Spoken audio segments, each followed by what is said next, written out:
Self-made illa. Raise a game sick Reese. Takes a nation of kings. Yeah. Hey. Look. Someone explain how the love get diminished, the J drain. Need our city replenished. Doc, nurses and dentists, less deaths, hearse and visits. The Amherst, making all our fams hurt with these losses. Need bosses, more politicians in office. Teachers teaching us C's how these taxes really cost us. We wanna live free. JPD booking like a Boston. Protect and serve, wreck my nerve, pull me over often. As I ride clean out of Delta Sonic, got you thirsty. You pray I make a sudden move so you can try and murk me. One time for Lil Shaq. Damn. Let me get it back. Less drinking and smoking, less we focused on our goals. Shedding love tide queens while we shun all the hoes. Setting traps for the rats that sent niggas to the max. Yeah, the devil doing numbers, case you wondered about his stats. I done studied them, I'm cutting them, I'm trying to make a way for you and me. Unity is G, that's what we should praise. To the real, I thank you. Life hard, but we pray with some action that can back it. We attack it, then we straight on the real. Shit, we'll be good. J-Town, switch it up though. We lost sight, need braille. What the hell we been on? Do the crime and dodge time, they tell to get home. What the fuck? Get off that shit, bro. Take your way, my nigga. You can still shine bright, nigga. Fuck the limelight. Be a barber and keep our lines tight. Reese, keep the dawn right. Raise the game sick shit. You know what we need, love. More OGs to coach us. I coach, I ain't feeling kosher. Share that knowledge and that wisdom like you niggas been supposed to, motherfucker. You've abandoned me. Love don't live here anymore.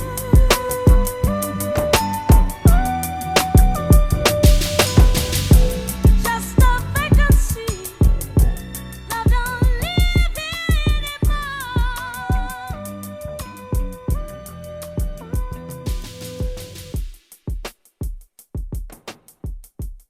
Still stole Yeah, the hey, man.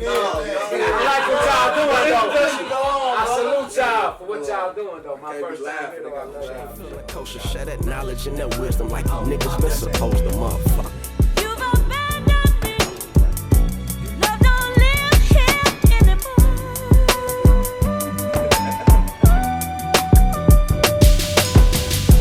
Just a vacancy. Love don't live anymore.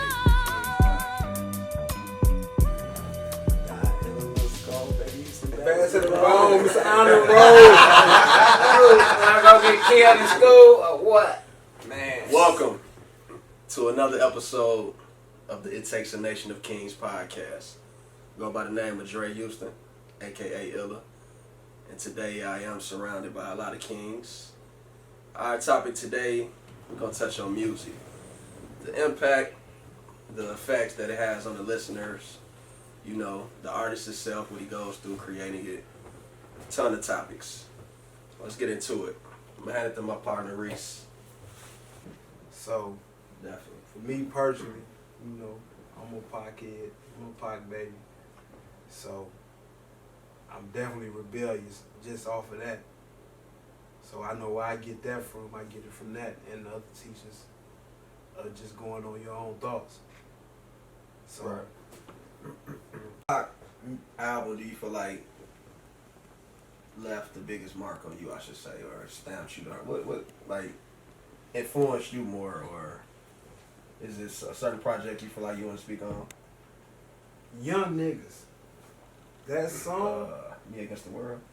Yeah, the Me Against Yeah, the World. Me I Against mean, the World. I Me would Against the say World. I can't speak for nobody else. Like one letter to just do a whole verse. Yeah. Okay. A whole verse. Yeah. Pilots the pistols prepare for battle, pass the pumps. Okay. The whole song, he played with one letter through the whole song. And I'm like, this nigga is stupid. Hey, and I gotta ride with you on Pac, man. I'm gonna tell you About Pac. Pac started off as a roadie. You know, he was just traveling with Buddy B and Shock G and them, you know, and did a Digital Underground, and he was just a roadie at first, but he had a vision and he had a dream of what a solo artist could be. But not only did he have that dream of what a solo artist could be, but he had a dream that a solo artist does not have to be whatever the industry says they have to be. Right. That old cliche protocol of what the industry expected back during that time frame for a rapper to be. You know, you had your Will Smiths and all these different types of, your MC Hammers, your Father MCs, you know, like your Kwame's, all these type of guys, your MC Brains. You know, you had this old commercial bubblegum ass perception of what an MC was supposed to be back then. Pac was so fucking innovative and so forward thinking in what he did. I can still have the same type of mass appeal that these guys have, but be coming with some shit that niggas that's really from the hood can really feel and understand. Think about it, like Double O just said. When we talk about the Tupacalypse Now album, that album right there in itself, everything on there, every song on there, I should say, had an after school type special thing. Brenda's Got a Baby, Soldier Story, no matter what it was, every single song on there had that message to it, to where it almost felt like watching an animated version of G.I. Joe. At the end of every motherfucking G.I. Joe shit, what was it? There was a moral to the story. They would tell you something at the end of every episode. This is why doing drugs is wrong. You know, now you know. And knowing is half the battle. They would hit you with that message at the end. And every single song on Tupacalypse Now had that after school special message to it. But it wasn't given. He's telling us, you know what I'm saying, to rebel, even though we even though we had the gang banging aura, we heavy but in it the wasn't game. even he was telling about a gang. He was just telling you as a people, that's what I'm stand saying. up. That's what we said. Don't let these people continue. Look at what's really going on. Pick my nine up. I chose B. Step into the streets. The first cop grabbed me, the other ripped my seats.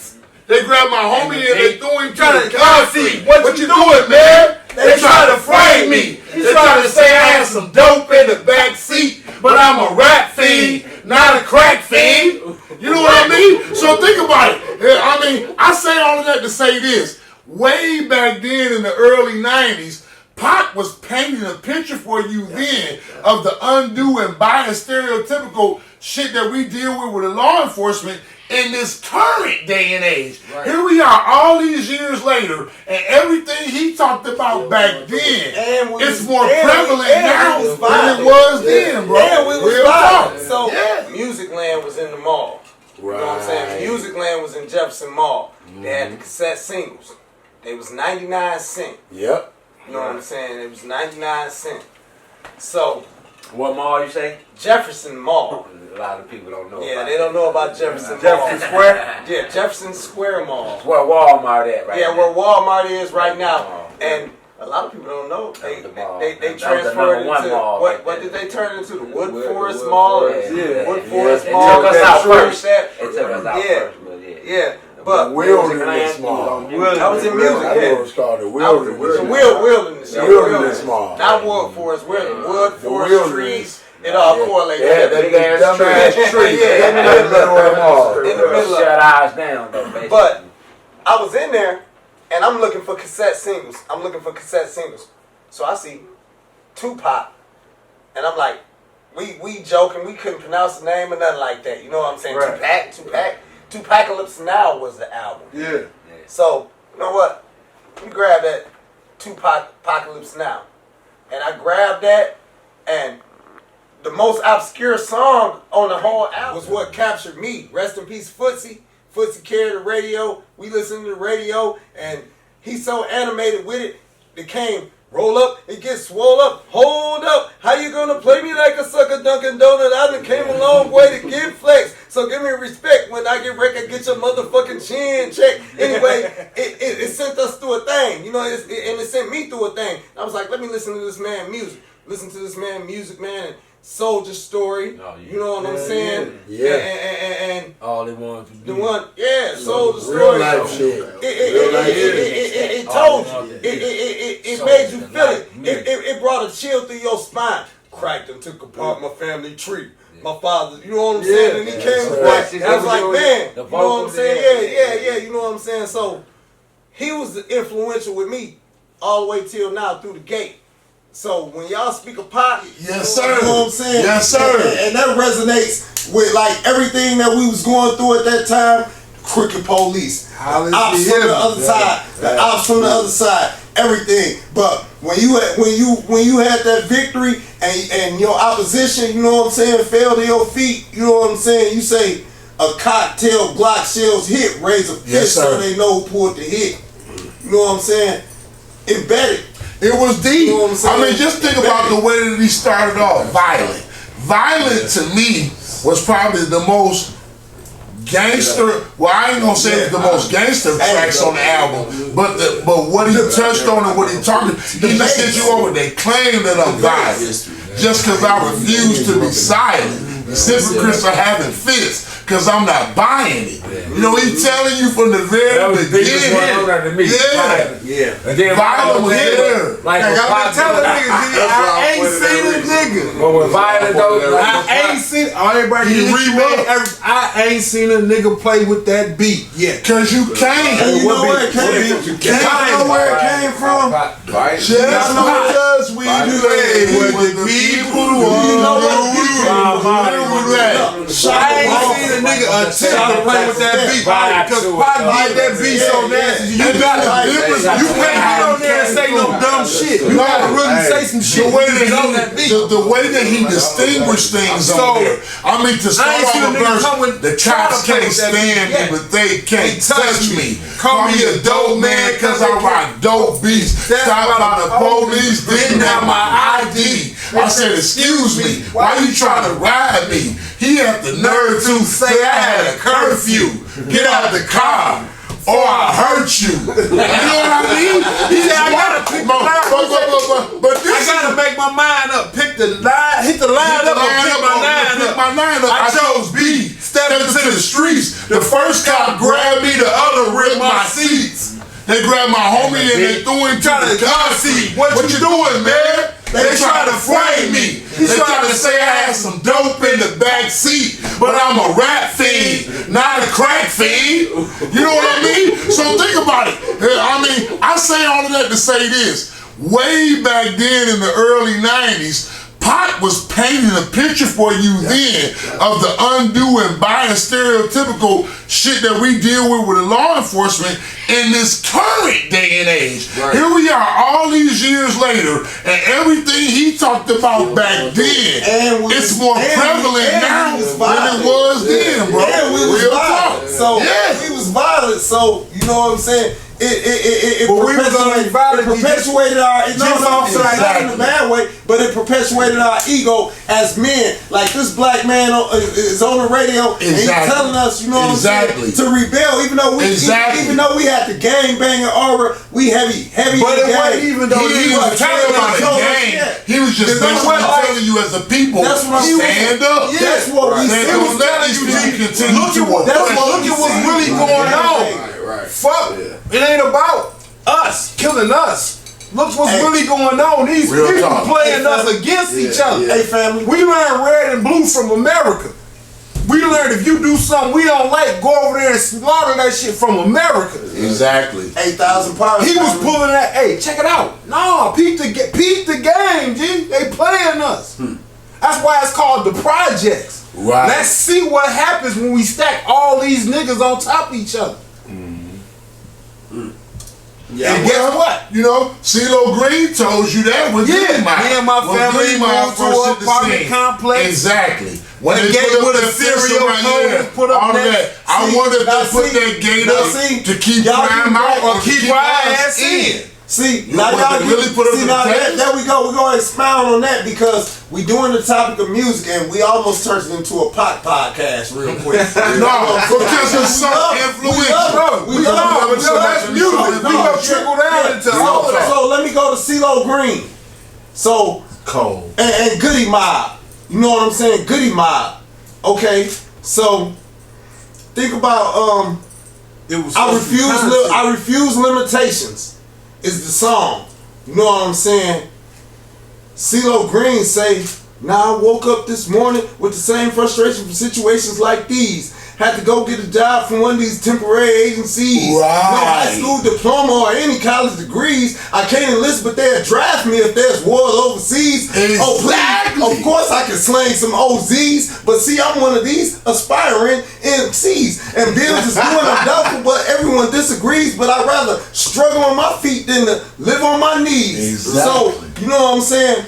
He was giving you soul food. What I'm saying that those are the type of lyrics that took us through the gang banging, took us through the crack addicted family, took us through the homies getting shot, took us through the losing family, brothers and sisters. You know what I'm saying? It had a social content like we spoke about earlier when y'all was talking about Biggie and Pac. How crafty and Eminem and everything, how crafty Biggie was with the words, but he had no social content. You know what I'm saying? So him and Pac was not on the same thing. So now we're talking about rappers who have social content. You know what I'm saying? Who really influenced us through the time. Yeah. We was Dougie. We was Dougie a lot of times, and we had dough a lot of times, but we was down and destitute and desperate many more. Right. You know what I love about an MC like Snoop Dogg the most? You know what I love about an MC like Calvin Brodus, aka Snoop Dogg the most? He's been around in the motherfucking level for so long. He's been around in the game for so long, for 20 plus years. And has Snoop been around so long because he's the most lyrically inclined motherfucker? No. He's been around so long because the content that he spits to you is the most relevant content out there. I mean, when you think about a guy like Snoop, he and you with a lot of ABC. That brother got some bomb-ass chronic. Everybody want to hear. I'm just saying though, he's hitting you with a lot of ABC 1, 2, 3 shit. Nothing that Snoop is telling you is too complex. When you compare him to a guy like Nas or any other guy that you consider to be a lyrically inclined type of guy, you would never put Snoop on their level. But what does Snoop say? But hold on. Doggy style, you kind of would. Doggy style, he was the most lyrical he was. No, I'm just saying. The Doggy style, keep it real. The most I'm just saying, let's keep it real. He was the most lyrical that he was. He's still prolific in the game. Exactly. And he's still prominent to a certain extent. But not only his brand, was Snoop really like the first, like, gangster, this one I'm claiming, this one I'm on? Like, was he the first? Hell no. I mean, if it wasn't for a guy like Easy, right? There would have been no West Coast DJ Quick was the first nigga banging on wax. DJ Quick, his name is gang banging. Nigga, ain't no C in his name. But hold on, Maurice. We're just talking about the gang banging on wax. That's what he said. That's what he know. He asked. But hold on. He said, this what I mean, this what he is. But when we're just simply talking about a gangster lifestyle on wax, even before him, there's a debate between whether or not a guy like Ice-T or Eric Eazy-E Wright was the original godfather of rap on the West Coast side. Because even though they wasn't talking about a particular gang, Ice-T was the first nigga to spit some real gangster shit from the West Coast on wax. And then came Eric Eazy-E Wright. But the only reason why I said what I said about but see, them niggas, both of them niggas though, you already knew what they was, they ain't have to say it. That you could feel. Snoop was the type of nigga that was saying shit you could relate to. When he tell you, wake up, jumped out my bed. I'm in a 2-man cell with my homie Lil Half dead. Murder was the case that they gave me. Dear God, I wonder, can you save me? It wasn't that he was saying that was too lyrically inclined, but it was a whole lot of shit he was saying that you could, if you was a nigga in the hood out there committing crimes and with the potential of doing a bid, you could relate to. That's all I'm saying. He wasn't the most lyrical, he was the most relatable. Real talk. And that's speaking heavily. Real talk. So now, you was in the, you know what I'm saying, not to put the age on everything, you know what I'm saying, but no. Nigga, I'll be 50 in March. Old man, happy. That's that. I fuck the shit out of your girl. I'll be 50 in March. And that's what I was gonna say. Look though, no, don't edit that. Get his ass in trouble. Let me speak. Hip hop, But no. hip it to Hey, the no, hip, but and no. don't stop, rock to the bang bang, boogie the up, dump the boogie to the boogie to the boogie to beat. That's what influenced me. See what I'm saying? Right. Rappers delight. So let's go back a little bit. Get off my Makes you shoulder. feel like you could be a rapper. Rappers delight. I was a little nigga. Listen, Richard Pryor and them. We used to steal mama and them albums and shit. Mary and Gypsy and them shit. Richard Pryor and them was cussing and shit on the shit first. Red Fox, all the type of They was guys. cussing on the shit. No, Red Fox from St. Louis. Oh, okay. Yeah. Sanford and Son. You know, And in his Red heyday, G you know, Sanford. he was St. Louis That was Red, his brother. and Malcolm He X was was all that. Detroit Red. You know, way back then. Red Fox up there saying Sanford and He Son. ran tough with Malcolm X. Anyway, though, you know, Detroit like I was saying, Red, St. we Louis used to Red. steal their album. They had Rappers Delight. They had their, you know what I'm saying, Pops and them, Richard Pryor and them. We was stealing that shit, and they was influenced for me. And then it came on until like Grandmaster Flash and them said the realest shit I ever heard. Don't push me, cause I'm close to you. I'm trying not why to you even lose get my into head. It's like a jungle sometimes. It make you wonder. But you know what? You know what, Sconey? It's like a jungle sometimes. I'm gonna say Make you wonder. you know what, Sconey? I'm glad you But brought like I'm that up saying, because that's what influenced me going on to Grandmaster Flash and them. That was New York. They had it first. 6 in the morning. They had it first. New York had it first. That's where I was born and created. That's why they talk the shit they talk. It was the Mecca. I'm gonna take my hat off and salute Yeah. them niggas. It was the Mecca. Grandmaster Flash, all them brothers, The Marvin Kangos, the Fat G-Mac, Laces, all that, all yeah. them, you know what I'm saying? Them niggas was the shit, whole man. culture They of it was all. the gods of this shit. And they let us know we was gods in this shit. So, you know, and then it transferred to the West Coast for me, from the East Coast to the West Coast with gangster rap. You know what I'm saying? But along the way, Tupac was his own man. That's why I picked up Yes, on sir. Tupac. The reason why I fucked with him and I loved him, I learned about him. I knew he was a Black Panther, his mom and them. I know all the motherfuckers around him was real. Yeah. Everything about him was real. And I was like, he was something that was chosen. It ain't like he chose this shit, it chose him. it chose him. It's like His bloodline, this shit yeah. chose me. Feel me? It's like when I came out the door and I said I wasn't gonna be this, I wasn't gonna be that, I wasn't gonna be that. This shit said you that nigga, you Yeah. such and such and them brother. Exactly. They that nigga, you that. You know what I'm saying? So I didn't have no nigga. This shit chose me. You know what I'm saying? So the music, Pac was a great influence. Like I said, the Pac, all that. I was there. I was a student of it. I witnessed it. Absolutely. Like from the beginning of all the rap and all the when they called the shit rap, I was there. I was a student. I'm glad I you was a brought up student first. Grandmaster Flash. I had though, to listen, and I was learning all the way through. I loved all that shit. Pioneer. I learned all of them. I And the loved shit all of you them like took they was from my me people was because they was teaching me. And that's what the music do. That's what it did from the beginning of time. Go back to, goddamn it, when we were slaves. They spread the message through the music.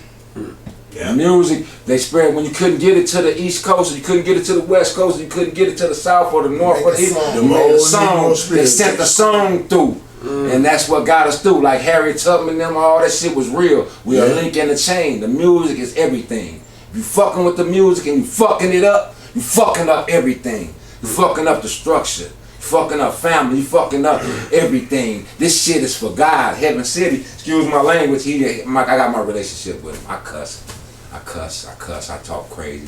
That's my relationship. Don't worry about it. From Heaven City. H for Houston, Heaven City, that's what we do. Hill Figure, all that shit. East Side, I'm all that. But anyway, the music, it influenced me in a lot of ways. That saved my life though, so I'm gonna get to that. I'm saying Pac, I knew his story. So once I learned about him, I knew I loved him. So the music, he got greater as he went on and he put his life into it. He was a sacrifice. Everything he did was for us, and to learn, he taught me a lot. He was like a daddy to me. The music is a father for us. It's a mother to us. It's a brother, a sister. It's all that to me. So, Pac, great man. Take my hat off to him. Going on through though, East Coast had it. West Coast grabbed it. Gangsta rap was born. We was there. Eazy-E concert, they thought we was Eazy-E's and them. We jumped out the vans.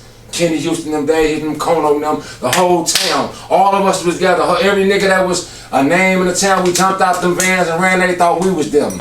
They said they go NWA. It was us. It was J-Town. It's like it was us that we jumped out like 5 minivans and ran. Kenny said, let's run. Took off. We took off. They're like, that's him. The niggas like, no, that's the ant. We in this bitch. But see, to me, you know what I'm saying? So I'm just saying, we was up there in Chicago at the concert. You know what I'm saying? Easy. We was there deep. You know what I'm saying? And then to move on to, like I said, I'm just saying it's history.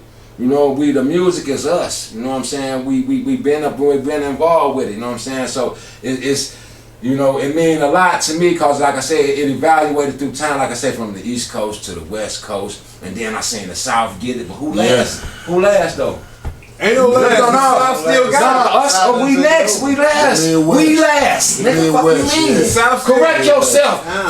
The East started, the West got it, and the South got it. Who next, nigga? I told niggas this 20 years ago. 2020. Listen, nah, that wasn't no Midwest. 2020. That was we gotta get know why we last. Know why we was last. Know why we last? Cause we was first to be free. Niggas had to run here out the South to get free. You had to break out of that. You had to break the chains to come. They was running north to get free. That's Chicago was always some popping. deeper shit I think about Illinois. But I always think Illinois get shitty. It's the last but not least. We the last of Lincoln. We the last of Lincoln. That's why the penny is turned. They turned away from the penny. Lincoln was. Illinois will always be shitty. But Illinois is always in the background. Yeah. Don't get me wrong. Illinois is always the I'm not pioneers on saying this side of that, town. but nobody's gonna make it in Illinois from Illinois. But see, I feel like They always left. Twister didn't get poppin' until he went to Rockefeller. Let's keep it real. Yes, He didn't go to Platinum. No, why don't?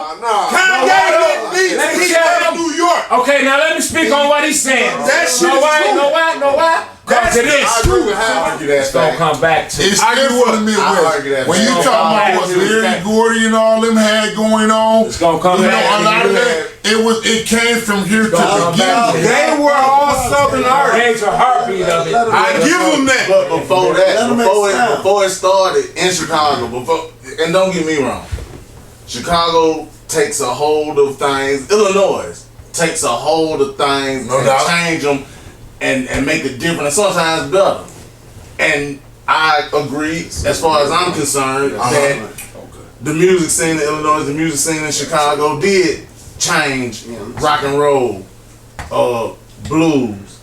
No doubt. That's not the birthplace. But see, I'm not even split. But see, that that's shit what. come from Mississippi. But that's what You know Negroes what I'm saying? get it misconstrued with me at. Louisiana. I'm not. I was born in Greenwood, We all Mississippi. know we Even though I was from raised in the the Midwest. I'm not even saying that this was the birthplace. What I'm saying is, I'm not speaking of Illinois in general. Where they I'm talking about the was in the Midwest. Where they went with it at. I'm speaking of Hold on, the somebody Midwest say in general. Somebody say it. Hold on. I'm speaking of the Midwest in general. I'm not talking about what derived from Illinois in general. I'm talking about the Midwest period. The Midwest, the states that are considered Midwestern states were the breastplate for a lot of the real music that came along in the very beginning. still being played to that's this still day. being played to this day. When we're talking about, when But we're they talking stealing about all the soul sounds from, music, sampling when we're talking about everything blues, when we're Okay, talking about Motown. R&B, when we're talking, basically when we're talking about a lot of the shit that is the stemming plate or the roots of what eventually became Motown era. Let's check it out. Okay, now hold on. Motown era. I got something to say. Go ahead, partner. Go ahead. Alright, now check it out. With saying that, since we go get into this music, Yes, sir. we go leave hip hop and talk music, right? Yes, sir. Alright, then check it out. How many of you motherfuckers realize that the same shit they was putting out on Motown has the same content as today? Have you ever went back into that shit and listened to it?